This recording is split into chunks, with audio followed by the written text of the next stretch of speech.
Hi, everyone. Welcome to our webinar. I'm super excited at today's session, where we're exploring and harmonizing technology and talent to capture the promise of digital supply chain transformation. So it's a big topic. It's about people. It's about technology.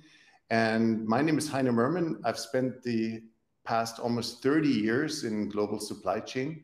Most of the time was spent with people, dealing with people who always wanted new tools to improve our performance in our lot.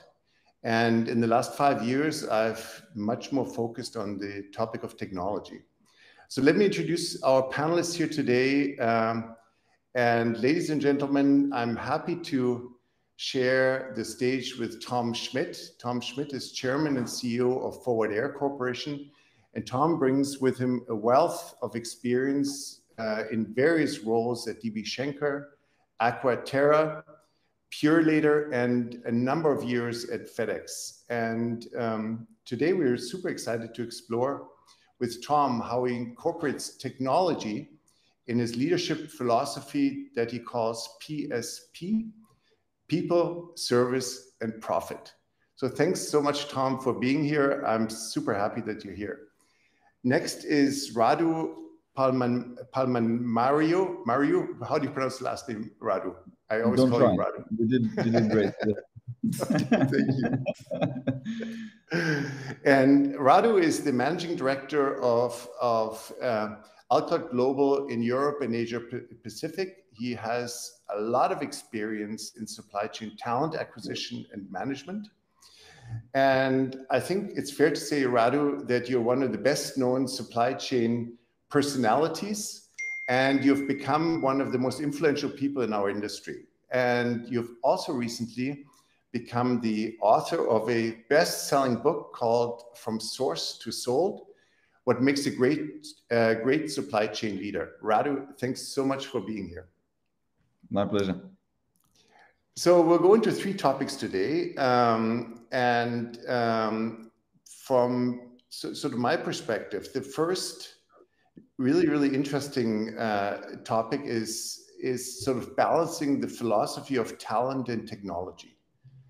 Then we'll look at some common obstacles that every organization faces in terms of leveraging technology properly and really realizing the promise that they're looking to gain in their digital transformation programs. And finally, let's talk about culture. What role does culture play in digital transformation? So for our audience, there's a question box there as well. If you have some questions along the way, please post them and we will be happy to go into them at the end of our session. So the first one is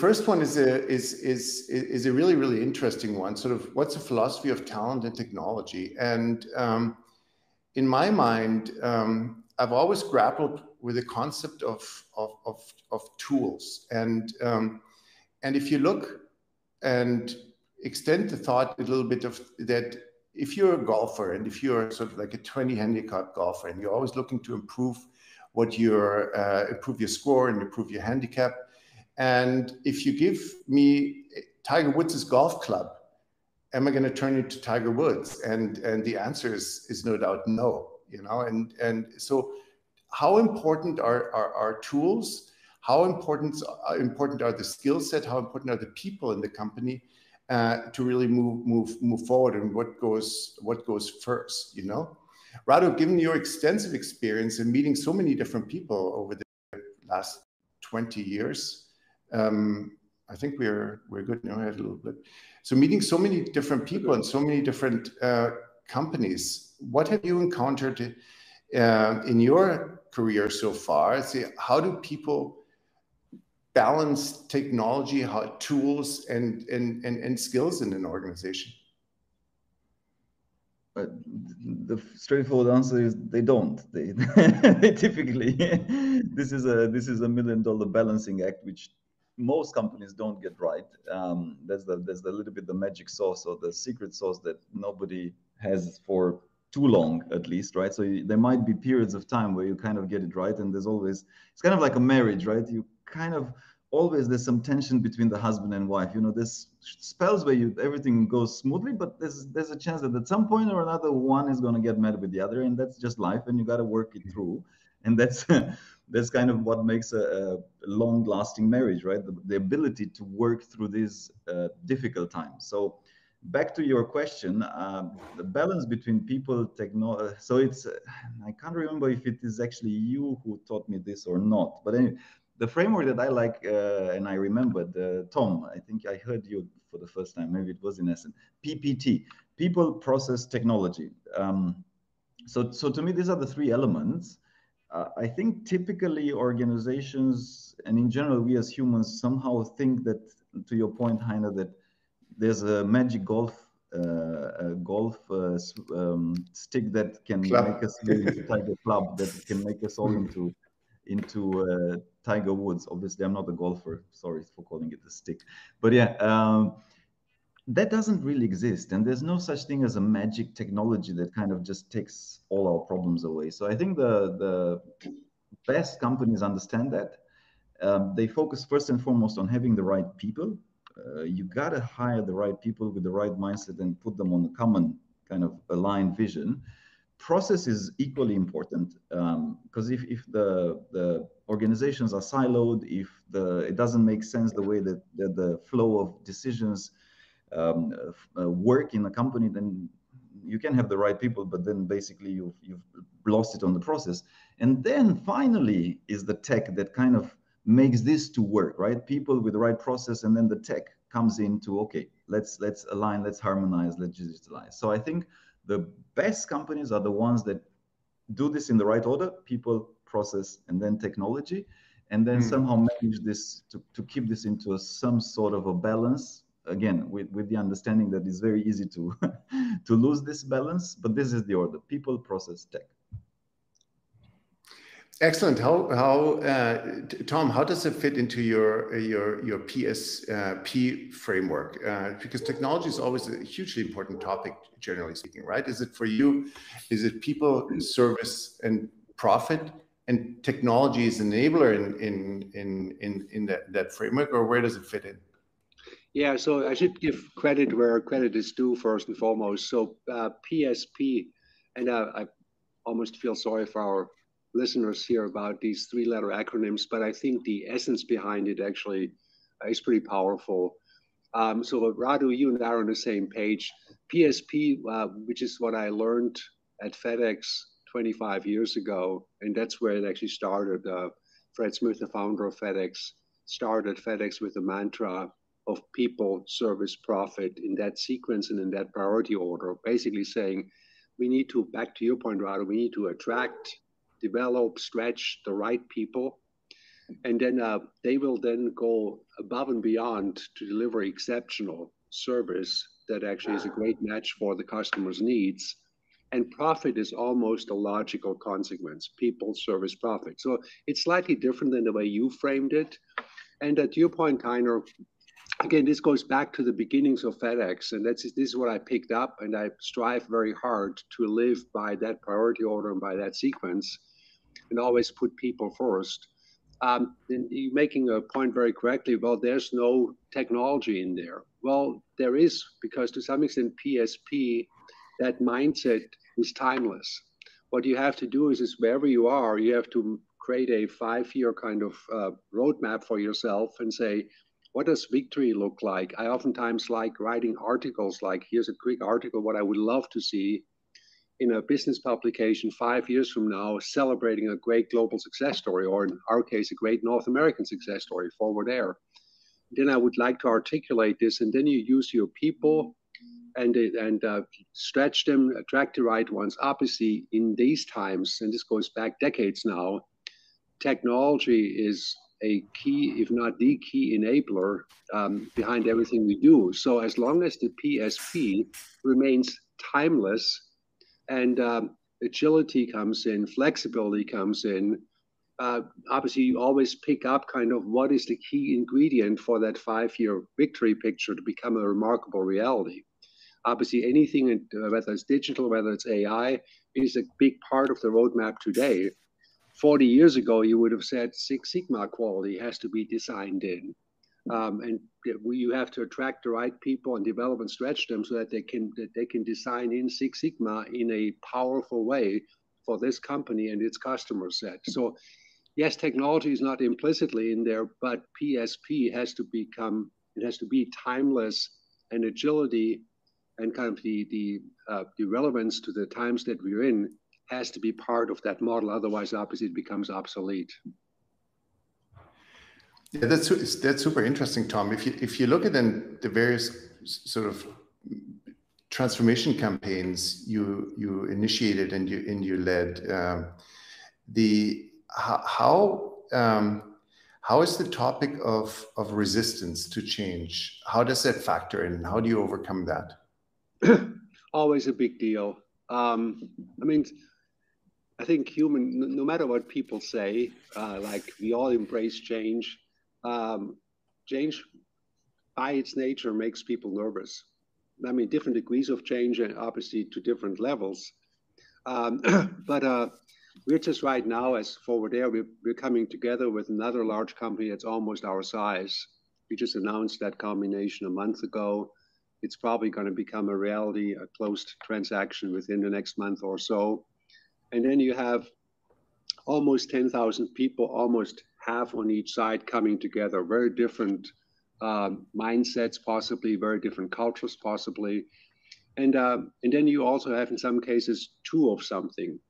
I mean, you have two leaders in the same kind of functional area. Mm-hmm. So no matter, I mean, we obviously are coming together because we want to profitably grow at the fastest possible speed as one company.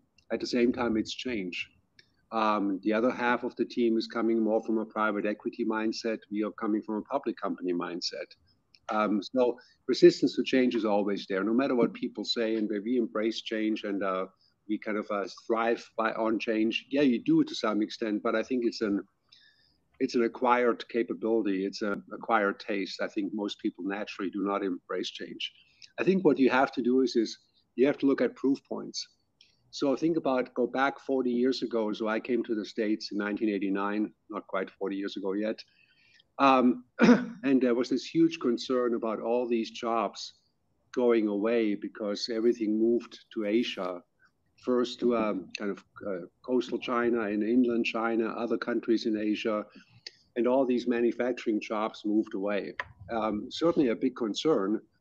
Then you fast forward, well, what happened? Upskilling happened.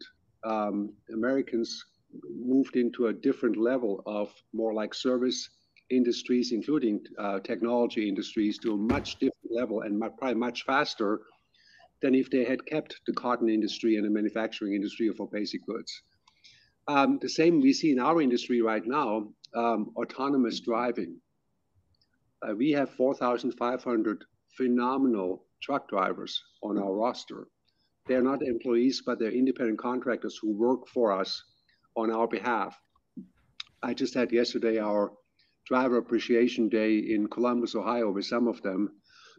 And by the way, every day is and should be Driver Appreciation Day. These people keep our economy moving and keep livelihoods, make livelihoods possible. But so when we went into an autonomous driving pilot, our drivers asked us, like, what's happening with us? Are all our trucks now going to be self-driving and we're going to be out of a job? And there certainly was hesitation. There was fear, skepticism. And then you look at proof points. No, actually, you're not out of a job. Look at this more like a plane that flies. I'm using an analogy now too, Radu. I'm not going to go to marriage. That's a bit too risky. But look at planes. So a plane probably, if it goes transatlantic or it goes to Asia, probably 96, 97% of the time in air flies itself. There's still two pilots sitting there. Those two pilots actually have different roles. They don't have to put the foot on the pedal or so, but they can monitor. They have more supervising and making sure that they look at the dashboards types of roles. And frankly, they can also engage with the audience, which is the customer base, a bit more directly. Pilots can come out and actually talk with you. So jobs did not go away. There was change. The way a plane flew decades ago, there's changes what autonomous driving can actually do, where people now are more monitoring what's going on versus actually always having to have the foot on the pedal. So I think that my lesson learned on change would be look at proof points, look at observation points, because it's kind of philosophical to argue, no, you should not be afraid, you should not be concerned. Here's some examples, like why when change happened, goodness came out of it. I also, right now, we're talking about people saying, we're looking to combine two companies for the maximum pace of profitable growth. Growing companies create more opportunities for the people that are at them. So there's change, but that means your franchise will probably develop more, get stretched more, and we've got more to do together. So I think examples of how change positively impacted people, as well as very, very clear articulation and commitments of why this change is going to be good, at least will be helpful. But there will always be skepticism, hesitation, and I think you do need to acknowledge that, you need to engage in that. So you very systematically explore and look at potential resistance points and try to understand them and humanize them and provide perspective. Those are your methodologies, basically? Yeah, so I'm actually, you and I both grew up with very kind of analytical, nerdy German traits, but I'm probably not quite that analytical or nerdy about it. I think informally, I mean, obviously when you talk with people, and this is, I think it's fair also to remember, none of us have monopoly to wisdom. So when change happens, engaging with people, talking with others in our ecosystem, like, hey, what should we be concerned about most?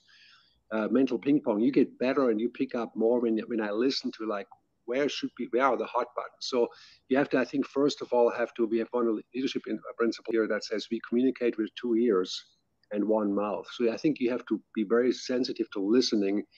Where is this change going to be most sensitive? Where will there be most resistance and hesitation? And yes, I've got my observations, but this is where I shoot my ecosystem and my antenna up and just listen to others about, here's the hot buttons.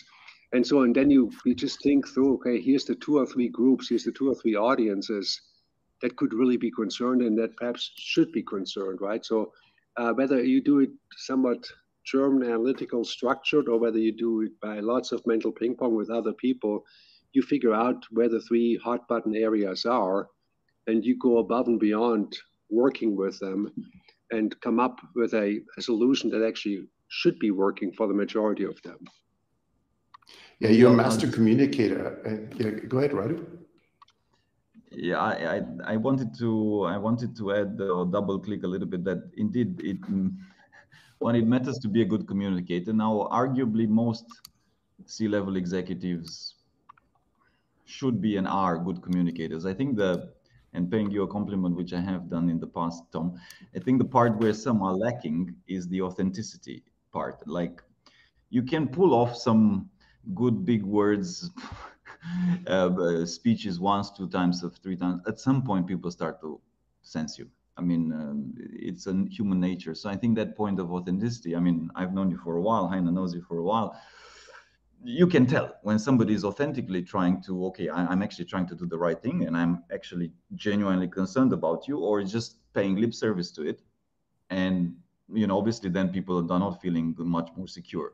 Talk is one thing. Also, long-term actions, I think, are very important in all this process of merging new technologies and so on, because again, there's how many companies out there that start by cutting people, or they don't properly communicate that. Sometimes it does happen that you have to fire people. I mean, it's just also nature of the beast. People need to be reskilled, right? If we were all now plowing the fields and not using tractors, it's not necessarily the best, right? So some farmers had to move on and do something else, right? Move in the manufacturing facility. So there's normal, all of that open communication about things and how it should happen also in trusts that, or builds that culture of trust in organization.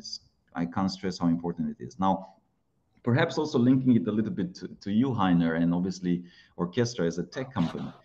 I was having this conversation recently with the chief supply chain officer, and I asked him why he picked a certain planning solution on top of another planning solution, software. And you know what he said? He said, because I trusted the team that sold X solution versus the team that sold Y solution more. And I'm like, but are you telling me that the capabilities of this, it cannot be that it was the same? I mean, I'm not no expert in planning software, but I mean, I was assuming that there's got to be some differences, you know. And he said, yeah, well, okay, there are some differences, right? And obviously, it wasn't just two; they probably had five, yeah. He said, yeah, of course there were differences, but big picture, planning software will do planning. Like, I mean, it's not going to be, you know, that one will spit out gold and one will spit out diamonds. I mean, you know, it's kind of the same. But the fact that I resonated with that team, I trusted that they will indeed keep their words. They will be the ones that I'm going to war with, because implementing a technology in a company is tough. And I need to know that I can rely on them when the shit will hit the fan. That's what made me sign that offer with that tech company versus the other tech company. And I was like, oh my God, like people, huh? So ultimately his decision was based on who does he trust most, not on who had the most AI or who had the most, God knows, because ultimately it's hardly, you can't outpace your competition to that extent that you are completely out of the ball game of any other tech provider. But anyways, let me end with a question to you, Heiner, because obviously you are on that side and you're talking to your clients. I mean, how do you find that they make their decisions? Is it mostly because of these relationships and trust that you develop, or is it because indeed your orchestra has some super cool features that nobody else has? I think there's a lot of truth to relationship and trust in the end, right? Because you meet them and they need to believe that they will actually capture the benefit that you're promising. And what we are doing and what we're trying to do is really sort of measure success not by how many users we have, but measure success by to what extent our users are really capturing the benefits and really driving that very, very hard. So and we have to do better. I mean, one of the things we learned was that we developed some super cool analytics capability for some clients. And as the leadership in that organization changed and as people changed, the people that came in new had different priorities and to some extent didn't even know how to use these tools. So developing technology that people use and enjoy and capture the benefits is key. It's absolutely key for us, you know. Radu, I have another question for you along these similar veins. If you, based on your sort of headhunting activities, many times, so you find people for your clients who are there to affect change, right? So changing people to drive agendas forward. What are some of the things that you've seen in terms of people coming in and successfully transforming agendas and moving things forward? If it's a change agenda or technology-enabled agenda, it doesn't really matter. What are some of the things that you've seen where people succeeded? And literally, I had this conversation this week for a search we might do as a head of supply chain. And so I was talking to the CEO and the head of HR, and they were actually saying, look, fairly conservative industry, we definitely are quite okay, yeah. So they are in the top 20%. But the CEO was saying that, okay, now I win by 2-0. I could probably, if we play a soccer analogy, I could probably win by 4-0. It's just that my supply chain is not really, strategic weapon. It's not really giving me the insights that I need. So I need a leader that can do that. But at the same time, he says, our organization is like quicksand. If you come in trying to change, we'll swallow you. You will die. What he meant is trying to change too fast, too abruptly. He said, you're gonna sink. That's it. So to your question, Heiner, I think the people that do manage to impact change, fundamentally, it comes down to a number of people skills. So of course, undeniably, you got to know what you're talking about. I mean, I'm not saying you just walk off the street. You're a great people person and you can fix a supply chain. No, you got to understand the fundamentals of supply chain. You got to understand data. You got to understand logistics. You understand networks, right? I mean, obviously.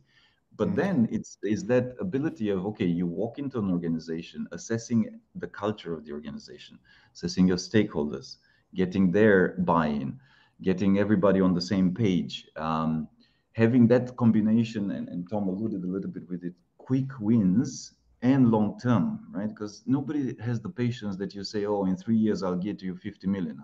Thanks very much, yeah. But how about next quarter?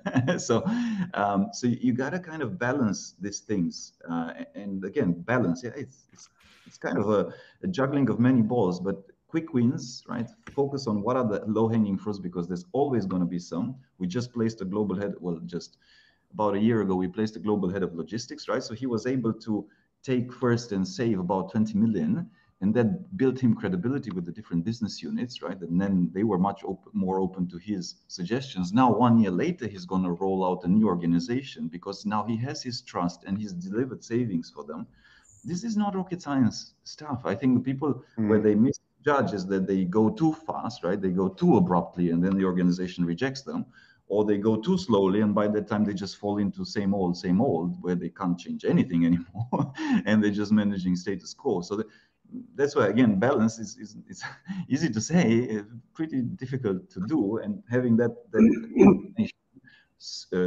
summarizing short win, so alignment with the stakeholders, influencing and really building those relationships with the stakeholders, short wins, long-term perspective, and over communicate that again and again and again and again. And people skills, sort of being able to deal with people effectively and trusting them. Yeah.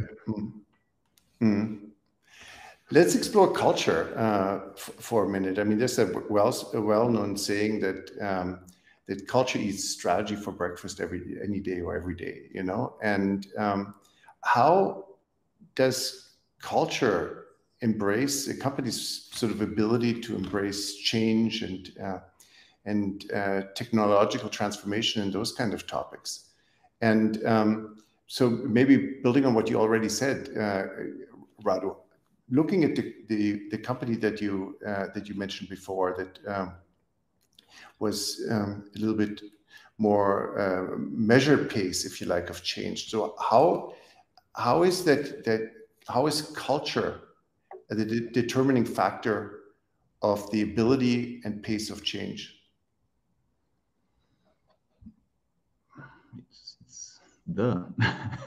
It's the defining factor. I mean, and then, you know, Tom can talk more. I mean, he's in the middle of that, and again, this is, you know, especially when you kind of put together two organizations, then you have two different cultures. And the devil with culture is that it's not like you can touch it. It's, you know, it's not like, okay, here's a phone, okay, you say here's the culture, okay, where is it? As a headhunter, that's why I also like to go into companies' offices before I start working. I don't like to just take a brief in a coffee shop, because that gives me nothing, no indication of what's going on there. So when you actually walk into an office, you tend to have a first smell, a first taste of, okay, is this, you know, is it going fun? Is it relaxed? Is it, you know, everybody's just at their desktop? So that, you know, you start to get a sense. The ability to play culture, to navigate, to ride culture, it makes or breaks success. So maybe I'll give an example, and I'm talking as an observer. I do not know her personally, but I find her story fascinating. Lina Nair. So Lina Nair was the Chief Human Resources Officer of Unilever.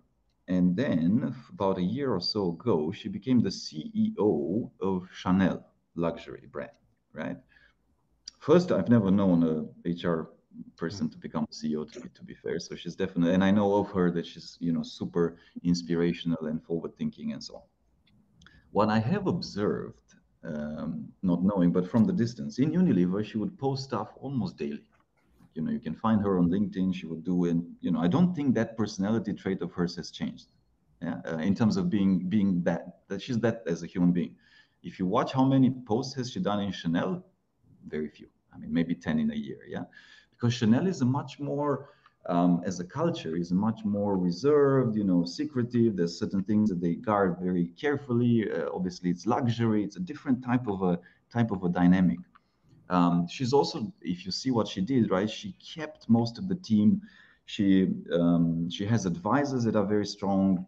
I mean, again, this can change, and I don't know for a fact, but all that I'm observing is that she's navigated that culture really well. She hasn't gone in there, fired half the team, made some crazy shifts, and so on. And if you look, it's steadily gone well. Yeah, I mean, this is what you can read, and again, I'm perhaps talking another. I don't know for a fact. Yeah, but I'm giving that, to me, that's a good example, right? Somebody that within one company, and Unilever is much more outgoing, much more sharing, much more of a culture that is, it's no good and bad. Yeah, I'm not saying that Chanel is worse than Unilever or the other way around. It's just, it is what it is. Being able to ride that makes or breaks a leader. For me, it's clear. Being adaptable to different cultures and fitting in and without changing yourself, but at least changing or adapting the way you act and play. And I'll just double click. I don't think she fundamentally changed who she is. I think she's exactly the same, but the way that she manages things, because also I doubt that she just is status quoing. I'm pretty sure she's not, right? But it's that there's that image of there's two people, right? And one is looking at the 6, the other one is looking at the 9. Yeah. Now, in order to convince, so this guy here is looking at it as a 6. He will only be able to understand the other person's point of view if he moves and shifts here, right? So in order to make a change, you first need to go step next to the person and then lead them into the new perspective. You can't just abruptly say, hey, you're stupid, you're wrong, it's a 6, because the other person will just say, no, it's a 9, you're stupid, and then nothing changes, right? So is that ability to, okay, can you step aside? Can you understand the other people's perspective, understand the culture, understand where they are today, and then move that in the direction that you want that to move? Radu, you used the term balance quite a few times before. Just on the point of culture, Heiner, I would think it's also a balance with, there's two statements I'm going to make, and I'm going to give some flavor. One is obviously there's something about the tone gets set at the top. Also, culture to some extent gets at least, perhaps not fully shaped, but at least crafted with the tone from the top. When I started, and Radu, we mentioned the word authenticity. When I started here 5 years ago at Forward Air, on the very first day, and as you may remember, every Saturday I write an email to all of our employees, kind of here's how we're looking at things, here's what's working, here's what's not working. So over time, they're kind of on the same page. They might still disagree with something I say, but hopefully they do in some cases. And then I encourage them to speak up. And literally I get some emails like, Tom, you're full of, oh, wow, so tell me more. And that's the type of transparent environment that I want to have. And the very first day in my weekly email, I said, you should expect two things. You should be expecting from me good intentions and a certain level of competence. I won't be perfect, but good intentions and a certain level of competence. And people will judge you on these things. Is what I'm doing well intended? And is there some level of competence that at least should make everything a bit lighter and better for the company? The other thing so there's a tone from the top that clearly I think needs to be set, and that's part of culture. I do believe, though, that organizations shape cultures. So we came up in 2020 here at Forward Air with 10 leadership imperatives. When I say we, literally 150 people together in a kind of a bottom-up orchestrated exercise over multiple sessions and hours came up with 10 things. And then the question is, are they 10 things that are on the wall and nobody knows anything about them, or are they things that we call each other on, that we say, when we make decisions, and then we look at imperative number 9, we do not wait. Well, when you got the directionally correct answer, you move. We're not a philosophy club. We are a high transaction business. And we call each other on that. We do not wait. We had in 2020 3 events. One that we all shared, COVID globally, which is a first time in a century, something of that magnitude in that kind of particular sphere. Then we actually had, at the end of the year, our company had a cyber attack. We went dark. And then we also had a so-called activist shareholder come in. we called each other the whole time, the whole company did, with those leadership imperatives. One of them is called, we make our strategy real for everyone. No 5-paragraph mission and vision statements, but okay, COVID hit, we need double health. Your health personally and health for our business. We can't go bust. And then a few months later, okay, we've got the volumes we had. Now the second thing, march for margins. We need to make sure the business we now have, which is not the business we had before COVID, becomes profitable at the same level. And we went for march for margins. And in between, we wanted what we said, 0+ volume, at least the same volumes we had before, so we can call all these people that we furloughed back.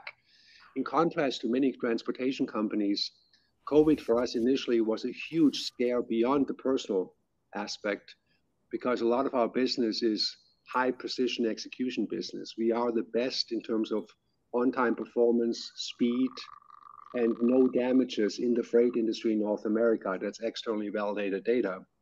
And a lot of our customers were in the events business, in the retail, the higher end retail business, luxury retail business, where they had to deliver within very, very tight time frames, so that concert setup actually happened at 7 a.m. or that we hit that mall between 7 and 8 a.m. Well, when COVID hit, there were no events. There was no retail malls. And so in contrast to some parcel companies where after a few weeks, everything became Easter and Christmas on the same day and honey was flowing off the trees, we were in real trouble initially. And these leadership imperatives that we collectively developed, they helped us, guide us, and navigate through that. So I do believe there's a balance, to use your term, between leadership sets the tone and like what type of culture do we want. I'm very explicit. I want a no asshole culture. If somebody's not well intended, I don't want him here. We're also very explicit that we want to tap into 100% of the talent pool. I was yesterday in Columbus, and we had the 4 finalists as the safest truck drivers of the 4,500. And I was so thrilled to see we actually were tapping 100% into the talent pool. There were 2 males, 2 females. There was an African American in there. There were white people in there. Literally, they represented the best talent pool that we had here in North America to keep America moving and to make livelihoods possible. So there's something about setting culture from the top, but we were so fortunate that we engaged 100+ of our leaders, who they in turn engaged many of their teammates, including frontline, to come up with, here's the 10 imperatives that we want to live by. And they served us so well through the activists, through the cyber attack, and getting through COVID successfully. So there's a balance of culture being shaped, certainly tone being set, but everybody kind of building it up. So how are you going to merge those cultures in your new company? It's going to be an interesting exercise. I mean, the one thing is we obviously goes back to your statement, Heino, about culture eating strategy for breakfast any day. We have to be extremely open-minded about it. We have an integration management effort going on right now. Radu, what you talked about, it's great to have in 3 years, we'll be the dominant high-value freight company in North America.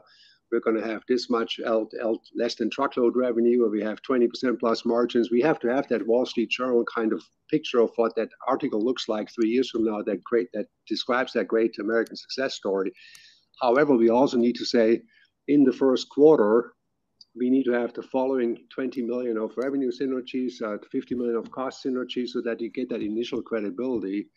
But also, Heino, to your point, in that initial integration management focus, in addition to the short-term cost and revenue synergies, which get you credibility, as you talked about, Radu, we also have a significant emphasis on change management, on culture. So I think you have to be extremely explicit. That doesn't just happen.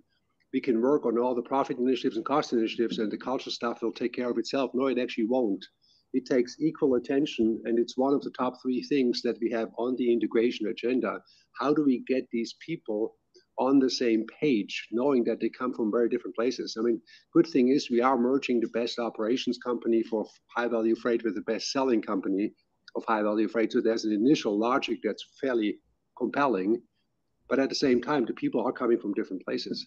So how do we do that? We don't have a magic bullet, but we do know making the culture and change initiative equally prominent as part of what we're focusing on initially, one of the top 3 priorities is key. If this is considered to be a byproduct or some HR department will take care of that, you're toast.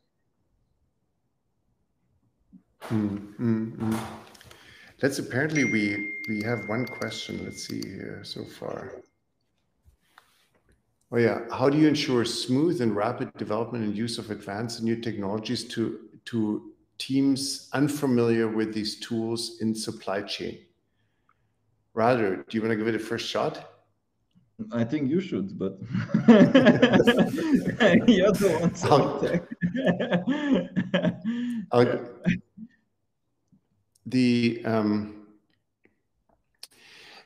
I mean, there's different strategies, right? And what we in our company normally like to do is engage in an initial consulting exercise, which is what you like to do, rather to not just meet a brief in a coffee shop, but really understand the culture. And to understand the culture for us is super important with any customer projects that we engage engage with. So understand.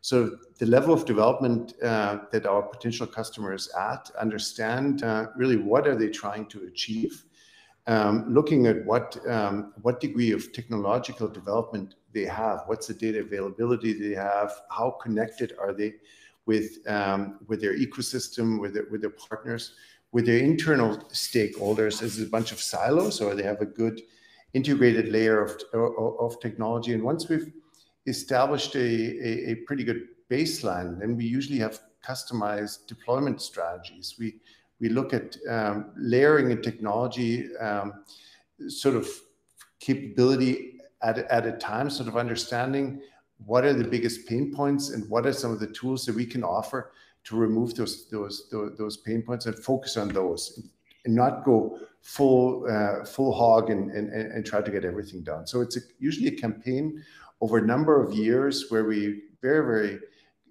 carefully set out what are we trying to achieve, and then sort of carefully implementing it, measuring it very carefully, and paying a lot of attention to change. You know, I mean, that's when you're in our case, when you're mostly a technology company with some services as well, you have to be a little bit careful, but not too shy at the same time, to help the customer to success, right?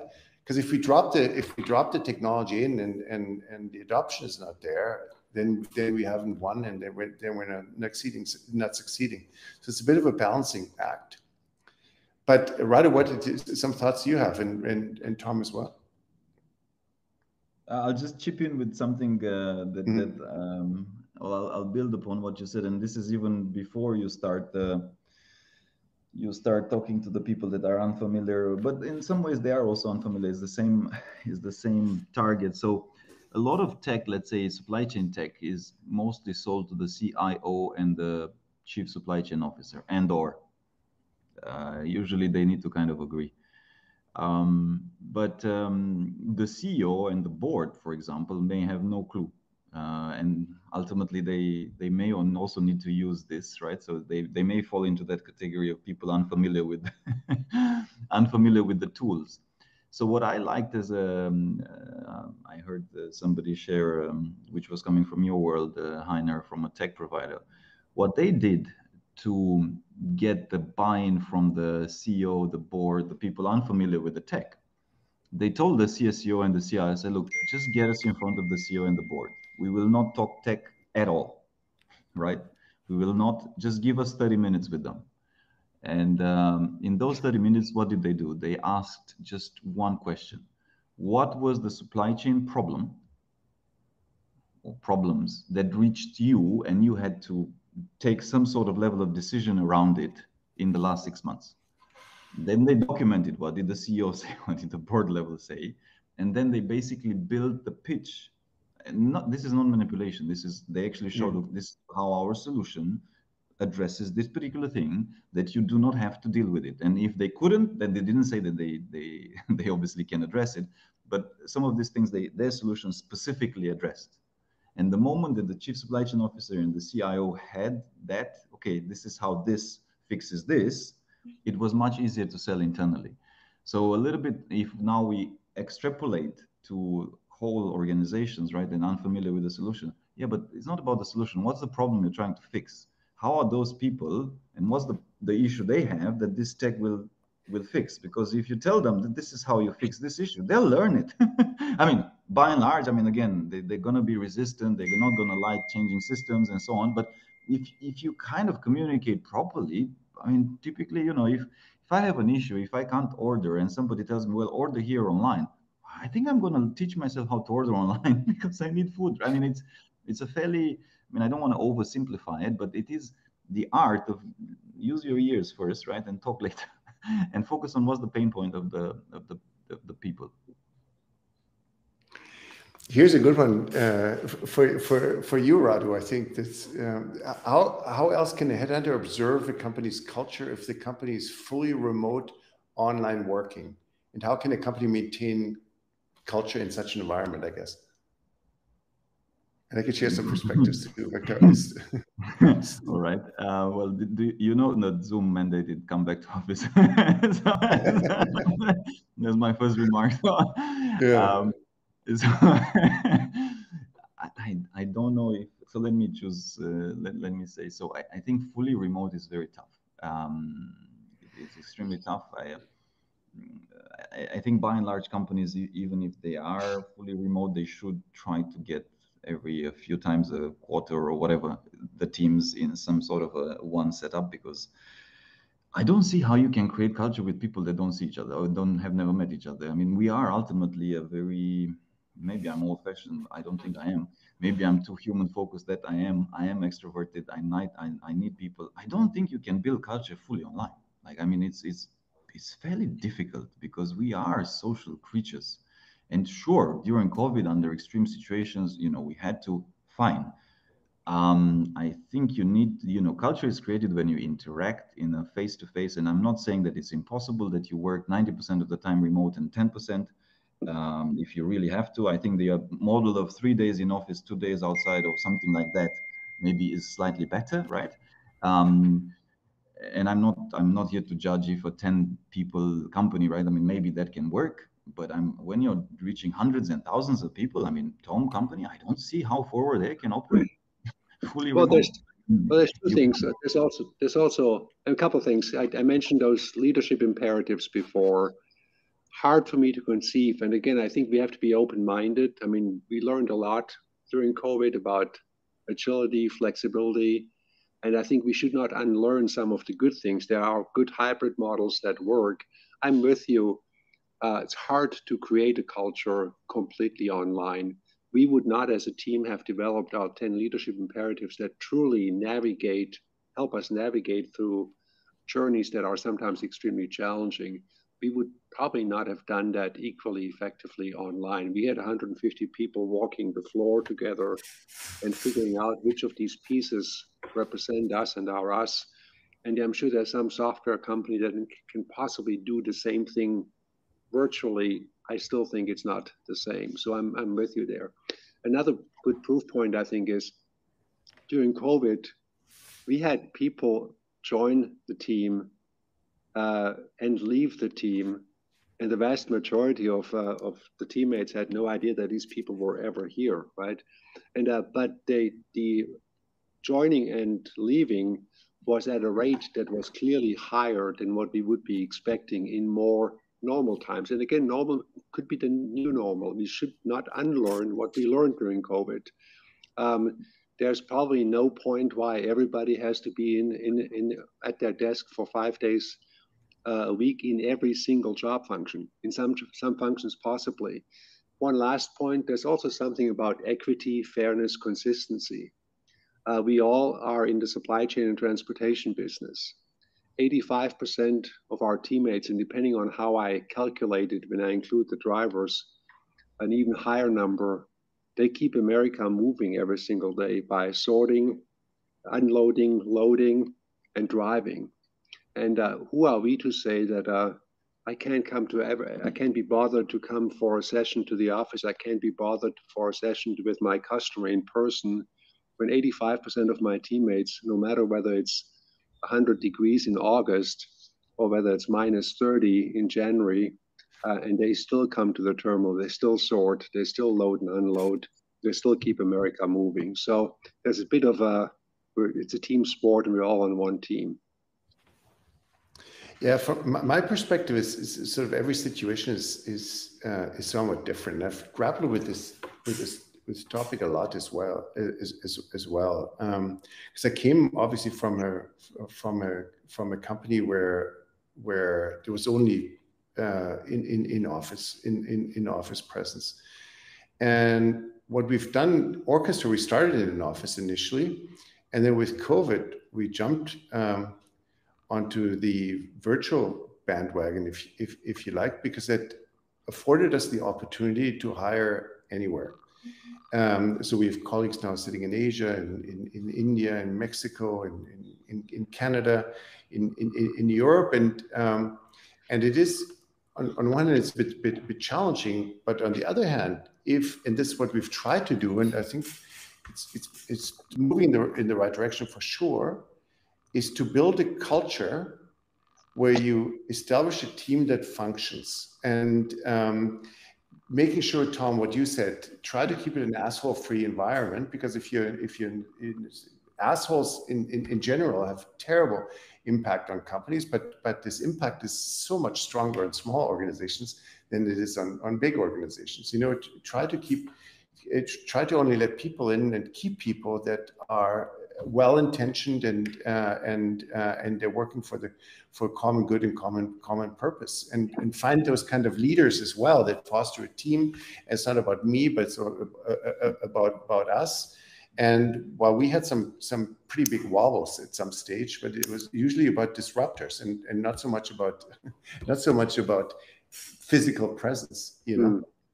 So I think there's no single answer. Everyone's situation is different. Of course, Tom, if you're at Forward Air, people need to get to the office or the terminals to do their jobs, or sit in the truck and to drive their load. So there's no escaping that. You know, it's absolutely necessary.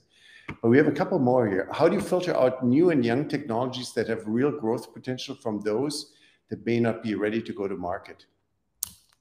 Tom, any thoughts? Say it again, please, Heiner. How do we do what? How do you filter out new and young technologies that have real growth potential from those that may not be ready to go to market? So I do believe that formally and informally, our CIO is a good example of that. You do have to be part of some mental ping pong clubs, like just having a group of peers where you just toss things around, where you ask some people who are good in challenging you, like what would have to be true for this to work? What would have to be true for this to sync? And then you kind of go back and forth. So I do believe there's a lot of, whenever I run into situations that are somewhat unique, I remind myself that I typically don't get better by giving long monologues. I get better by having the antenna up and listening to people. So this sounds very, very basic, but it comes back. Rather, you said the same thing I said earlier about, do you have ears for reasons?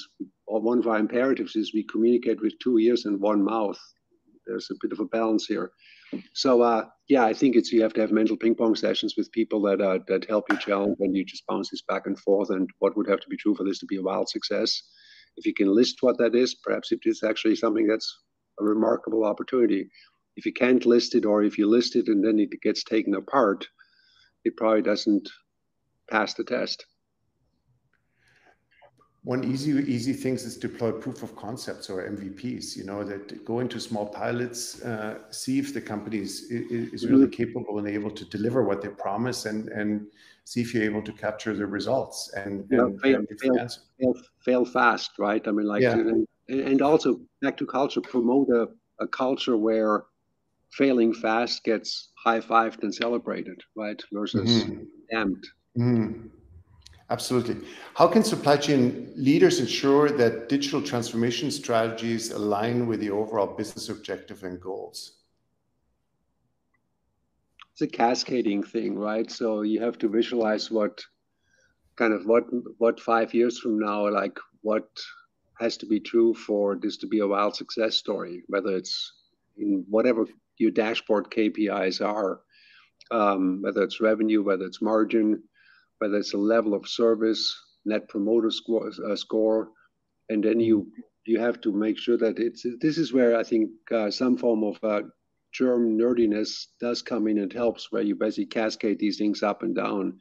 If those supply chain objective functions, cost service wise, support one of those top 5 victory KPIs almost like 100% directly, well, then we've got something here.